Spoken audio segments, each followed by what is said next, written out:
कानपुर के मंडलायुक्त राजशेखर जी, यहाँ के पुलिस आयुक्त जोगदंड जी, जिलाधिकारी विशाख जी और हमारे तमाम सारे वरिष्ठ अधिकारी जो यहाँ पे मंच पे मौजूद हैं।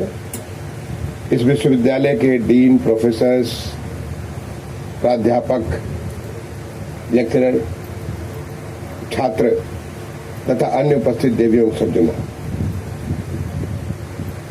सबसे पहले तो मुझे आज यहाँ आकर के इस कार्यक्रम में भाग लेकर इतनी खुशी हो रही है,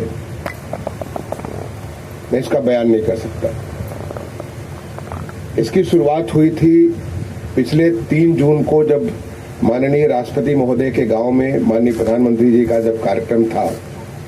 उस कार्यक्रम के लिए मैं यहाँ आया था, वहाँ पे गांव पे गया था। उसके बाद यहाँ से जब हम लखनऊ पहुँचे तो माननीय राज्यपाल महोदया ने मुझे कुछ विषयों पे चर्चा के लिए कहा कि मैं सीधे उनके पास आकर के बात करूं, जिसमें अन्य विषयों के अलावा उन्होंने ये बात भी अपनी चिंता व्यक्त की कि एसबीटीयू में 2 कैंपस होने के नाते एक कैंपस में इनकी जो तमाम सारे जो पढ़ाई की जो सुविधाएं हैं और दूसरे कैंपस में छात्रावास है। एक तरफ से दूसरे तरफ बच्चों को जाने में बहुत तकलीफ होती है और इसका कोई न कोई सोल्यूशन निकलना चाहिए।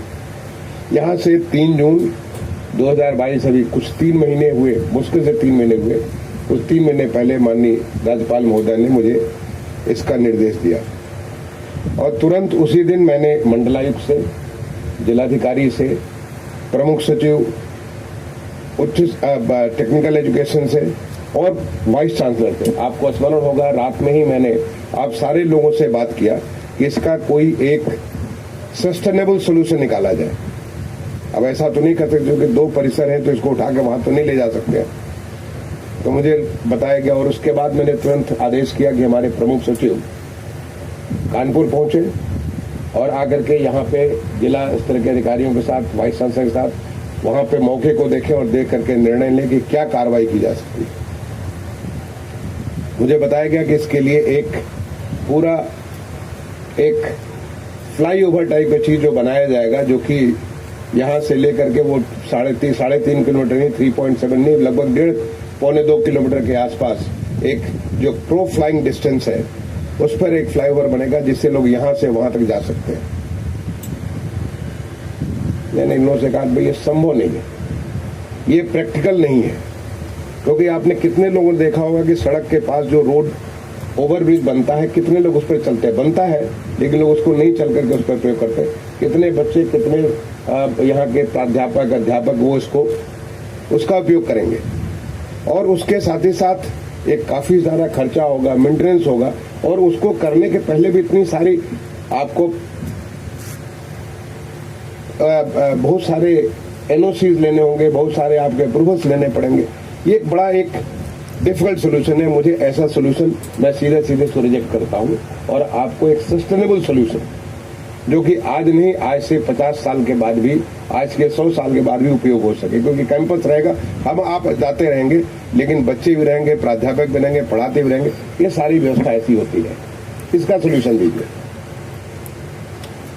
उसके बाद फिर थोड़े दिनों के बाद मैंने चर्चा की, जब मुझे लगा कि यहाँ पे कोई सोल्यूशन नहीं मिल रहा तो मैंने कहा देखो मैं IIT कानपुर का पढ़ा हूँ और IIT कानपुर में बहुत लंबी दूरियां हैं, लेबोरेटरी में, वहाँ के जो क्लासरूम्स में, हॉस्टल्स में बहुत दूरी है। और IIT कानपुर का अब आज के बारे में मैं नहीं जानता, क्योंकि मैं वहाँ पे घुसा था 1978 में और पास आउट किया था 1983 में। हर बच्चे जो IIT में आते थे उनको सबसे पहला एक अनिवार्य हमको जो रैगिंग के दौरान होता था कि आपको एक साइकिल खरीदना आवश्यक है। और मुझे स्मरण है कि मैंने 20 रुपए में साइकिल खरीदी थी और 20 रुपए में साइकिल बेची भी थी। जब IIT से निकले थे 20 रुपए में बेच दी थी कि ताकि मेरा नो प्रॉफिट नो लॉस, 20 रुपए में खरीदा। और पता नहीं कब से 20 रुपए में साइकिल खरीदी जा रही थी, बेची जा रही थी, कितने साल चल चुकी थी मालूम नहीं। बस 20 रुपए की साइकिल में 50 रुपए का और खर्च लगता था। ये साइकिल आप खरीदे तो नया ट्यूब, नया टायर, उसका सीट को थोड़ा उसको अपने सुविधा के मुताबिक ठीक कर लीजिए। ये थोड़ा उसमें 51 रुपये का खर्च होता था, तो 20 की साइकिल 50 का खर्च 70 रुपये में आपका शुरुआत हो गया, और 20 में बेच के चल दीजिए। अगला जब लेगा खरीदेगा वो भी यही 50-60 रुपये 70 रुपये उसके हिसाब से खर्च करेगा। मैंने कहा पूरी IIT का 5 साल बीटेक और 1 साल जब एमटेक IAS की मैं तैयारी कर रहा था, केवल साइकिल पे यही नहीं बल्कि उसी साइकिल से मैं खजुराहो तक की भी यात्रा किया। खजुराहो गया, खजुराहो से लौटा, कितने बार कानपुर में साइकिल से आता जाता आया गया। ये हमारा सोल्यूशन था जो कि इन्वायरमेंट फ्रेंडली सोल्यूशन था, स्वास्थ्य के लिए अच्छा था और बहुत एक इंजॉयमेंट का था। इनफैक्ट हमारे बहुत सारे प्रोफेसर्स भी जो हमारे पढ़ाते थे, आज की डेट में नहीं जानता मैं IIT में क्या व्यवस्था है, लेकिन तब हमारे बहुत सारे प्रोफेसर्स भी साइकिल से क्लास करने आते थे। तो मैंने राजशेखर को ये सुझाव दिया कि पहला चीज तो आप एक्सप्लोर करिए कि कैसे या हम दोनों कैंपस को साइकिल से जोड़ सकते हैं, क्योंकि बच्चे बड़ा इंजॉय करेंगे, प्रोफेसर्स भी इंजॉय करेंगे साइकिल चलाना। क्या हम इसको ई-रिक्शा से जोड़ सकते हैं? क्या हम इसे पब्लिक ट्रांसपोर्ट यहाँ पे जो हमारा ई-बस यहाँ पे जो इलेक्ट्रिक बस यहाँ पे शुरुआत हुई, क्या हम उससे जोड़ सकते हैं?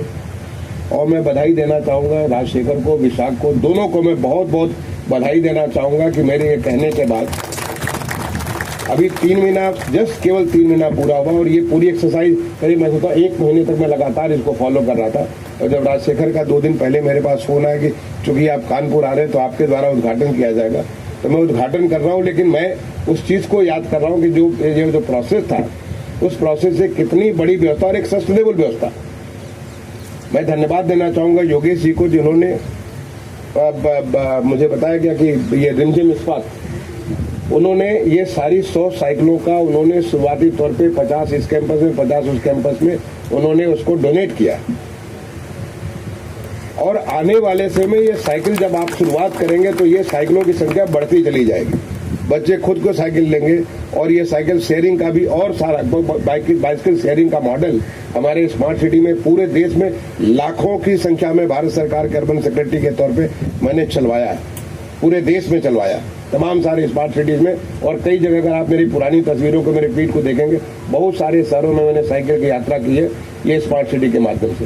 वो एक स्मार्ट शुरुआत इस कैंपस में आज आपने किया, इसके लिए मैं राजशेखर को, विशाख को और हमारे वाइस चांसलर महोदय को, तीनों को, मैंने उनसे यही कहा था भाई आप तो इंजीनियर हो, इंजीनियर सोल्यूशन निकालता है, गेट द सोल्यूशन। और वो आज सोल्यूशन मिला और मैं आज शुरुआत कर पा रहा हूँ, इसके लिए मैं अपने को सौभाग्यशाली समझता हूँ। मैंने अभी मेरे बगल में राजशेखर बैठे हुए थे, उससे मैंने पूछा कि साइकिलों में लाइट की व्यवस्था है कि नहीं है। आप तो इंजीनियर हो, आप जानते हो कि डायनेमो लगाओगे, डायनेमो से ऑटोमेटिक उसका चार्जिंग होता रहेगा और उसको साइकिल में लाइट होगी। और किसी भी समय रात में, क्योंकि जब मैं खुद पढ़ता था IIT कानपुर में, कभी रात में 12 बजे लाइब्रेरी से आते थे, लाइब्रेरी भी अच्छी खासी दूरी होती थी, कभी कभी रात में 2 बजे आते थे, तो हमारा कोई दिन रात नहीं होता था कि जो हमारे जो काम में एक बार लग गए, जो काम लगे तो उसमें कोई समय की सीमा नहीं रहती थी। तो आपके पास लाइट की भी व्यवस्था हो, ये भी राजशेखर ने मुझे इस बात के लिए मुझे आश्वस्त किया कि बहुत जल्दी हर साइकिल में लाइट भी लगा होगा, कि जिससे कि आपको कोई दिक्कत न हो, रात में हो या दिन में, हमेशा आप उसको साइकिल से आप जा सकते हैं। तो मैं इस बात के लिए आप लोगों को बहुत बहुत बधाई धन्यवाद दूंगा। आपने यहाँ पे ई-रिक्शा की शुरुआत की, ई-रिक्शा एसोसिएशन के अध्यक्ष जी श्रीवास्तव जी अभी मुझसे मिले थे, उन्होंने बड़े शान के साथ, बड़े सम्मान के साथ कहा कि इस व्यवस्था कर रहे हैं और बच्चों को 10 रुपए में दोनों तरफ आने जाने की व्यवस्था होगी। तो ये कितनी अच्छी व्यवस्था, और सबसे बड़ी चीज कि ई-रिक्शा हो जाने से एक साथ कई बच्चे जा सकते हैं, कई सारे हमारे प्रोफेसर जा सकते हैं। बड़ी अच्छी एक सोशल कम्युनिटी फीलिंग की भी ये व्यवस्था इसमें सामने होगी। और वही मैंने फिर अपने प्रोफेसर साहब से भी, मैंने वाइस चांसलर साहब से रिक्वेस्ट किया कि बच्चों से ही आप एक कंपटीशन करा करके एक ऐसा ऐप डेवलप करा दीजिए। और ऐसा कोई बहुत रिसर्च नहीं करना, इतने ऐप मैं पूरे देश में करवा चुका हूँ। लेट मी टेल यू, बहुत सारे शहरों में ऐसे ऐप मैंने शुरुआत कर लिया है और ये बहुत आसानी से हो सकता है। बच्चों को कंपटीशन दीजिए, उन्हें इनाम दीजिए, 10,000 5,000 कुछ इस प्रकार के इनाम दीजिए जिससे वो आए और ऐसा ऐप डेवलप करें जिससे कि आप साइकिल के बारे में, साइकिल की अवेलेबिलिटी के बारे में और साइकिल को टेक्नोलॉजी से कनेक्ट कर दिए। आपका नाम ही टेक्नोलॉजी इंस्टीट्यूट है, आप टेक्नोलॉजी से कनेक्ट कर दिए। ई-रिक्शा को आप टेक्नोलॉजी से कनेक्ट कर दिए। बस की सुविधा है, बस को कनेक्ट कर दिए कि जब अगर बस कभी आपकी आवश्यकता पड़े, उसकी बस की क्या स्थिति है, कहाँ पे आप उसको लोकेट कर सकते हैं। ये टेक्नोलॉजी हमारे बस में उपलब्ध है। आपको टेक्नोलॉजी से उसको कनेक्ट करने की बात है, और टेक्नोलॉजी आज हमारे देश की मेन फोर्ट है। जिस पूरे देश में जिस प्रकार से माननीय प्रधानमंत्री जी ने पूरे देश में एक टेक्नोलॉजी का, स्टार्टअप का, एक इनोवेशन का जो बात निकाली है, वो पूरे देश में हर जगह हर क्षेत्र में लोगों की जिंदगी को ईज ऑफ लिविंग लाने के लिए बहुत बड़ा रोल अदा कर रही है। और इसकी शुरुआत हमारे HBTU में यहाँ पे हो, और बहुत जल्दी हो। मैं चाहूंगा कि जितना जल्दी आप इसको कराएं, और करा करके जिससे बच्चों की ओनरशिप भी होगी। तो ये एक ऐसा सोल्यूशन आपने निकाला है जो कि इन्वायरमेंट फ्रेंडली है, कॉस्ट एफिशिएंट है, बिल्कुल आपको जो है एफोर्डेबल है। किसी को ऐसा भी नहीं किसी के जेब में बहुत ज्यादा, जो मैंने उदाहरण इसलिए दिया, 20 रुपए वाला एग्जाम्पल दिया कि वो सब एफोर्डेबल था। हम सब अलग अलग बैकग्राउंड के, पूरे हिंदुस्तान के कहीं कहीं से आते थे, और एक चीज हम लोग को जोड़ती थी, वो थी हमारी साइकिलें। तो ये जो चीज है आज HBTU में कैंपस में शुरुआत किया, और मुझे इसका आपने सौभाग्य दिया। तो पहले तो मैं माननीय राज्यपाल महोदय ने, जिन्होंने मुझे ये निर्देश दिया, जिसकी वजह से प्रेरणा आई, हमारे जो अधिकारी जिन्होंने इसको पूरा उसका उस कमिटमेंट के साथ, क्योंकि मैं तो पीछे से डायरेक्शन दे रहा था, आपने इसको संभव बनाया। आप सबको मैं इस बात के लिए बहुत बहुत धन्यवाद देना चाहूँगा, वाइस चांसलर साहब को, आपके जो प्रोफेसर साहब को। और आगे के लिए मैं ये भी आपसे कहना चाहूँगा कि जो आज देश में ईज ऑफ लिविंग का एक मुहिम छुड़ा हुआ, कैसे हम नागरिकों की जिंदगी में आसानी ला सकते हैं हर चीज के लिए, और बहुत आसानी ला सकते हैं। आपको कोई कमी नहीं है। आप चाहे हमारे आम नागरिक हो, हमारे विश्वविद्यालय के छात्र हो, हमारे विश्वविद्यालय के प्राध्यापक हो, जिससे वो अपना काम करने में, जिस काम में लगे हैं उस काम में वो और ज्यादा तन्मयता से कर सके। देश की अर्थव्यवस्था को, जो हमारे माननीय मुख्यमंत्री जी ने कहा है कि एक $1 ट्रिलियन इकोनॉमी, वहां तक ले जाने के लिए अपना सब कुछ दे सके। अगर वो जूझते रहेंगे अपनी छोटी छोटी बातों से, तो फिर वो नहीं कर पाएंगे।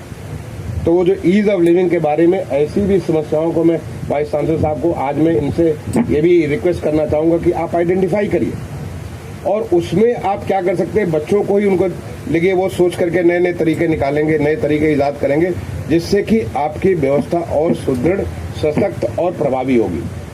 इस बात के लिए मैं आपसे आह्वान करूंगा। एक बार दोबारा आपने मुझे बुलाया, उस बात के लिए बहुत बहुत धन्यवाद देते हुए अपनी वाणी को विराम दूंगा। बहुत बहुत धन्यवाद। जय हिंद।